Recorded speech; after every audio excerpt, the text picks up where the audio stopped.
Okay guys, ngayong araw ituturo ko sa inyo kung paano mag-withdraw kay Simi. Ayan. Pag mag-withdraw na kayo si Simi, guys, punta kayo sa wallet ninyo. I-click nyo yung wallet. Magpapakita na si Diamond at saka si Amethyst. Ayan, explain ko lang. Si Diamond ginagamit panlaro, pansugal. Si Amethyst, yan po yung iniipon ninyo, kada trade ninyo, kada tasking ninyo, yan yung i-withdraw ninyo. Ngayon, ang gagawin nyo, pag mag-withdraw na kayo, click nyo itong withdraw dito sa Amethyst, iyang withdraw na yan. Ayan. Ayan, pindutin nyo lang yung withdraw dyan. Then, mapupunta na kayo dyan. Then, piliin nyo yung agent. Then, i-click nyo yung $10. Kung 70k lang ang i-withdraw nyo. Then, punta kayo sa please select. I-click nyo yan. Then, lalabas si FK Talents number 1. So, i-click nyo na si FK Talents.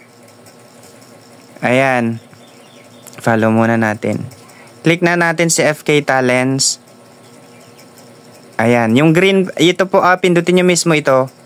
Ayan. Andyan na yung name niya.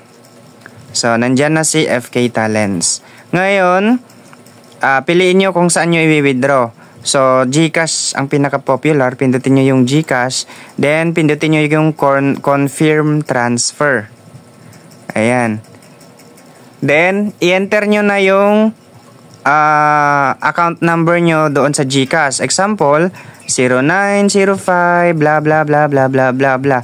Then, yung name ninyo, yung personal name, yung name nyo sa GCash. Example, ayan, Totoy Oppa yung name ko sana. Yan yung apelyido ko. Then, pindutin nyo na yung withdraw. Then, mag-a-appear na sa kanila yung account mo dun. Papadala na nila lang yung bayad. So, screenshot nyo yung yung details ninyo. May details naman dito.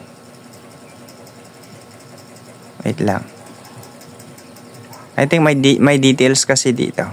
So, automatic na yan. Then, ganun. Nyo na lang. Lalabas na yon sa kanya. Then, babayaran na lang sa inyo through GCash. Okay? Ayan. Kung gusto nyo silang kontakin, punta kayo dun sa GC na binigay ko sa inyo, lalo na dun sa mga agents and host. Doon sa binigay ko na GC nila, pwede nyo silang kontakin dun para i-follow up ninyo yung mga salary ninyo. Thank you.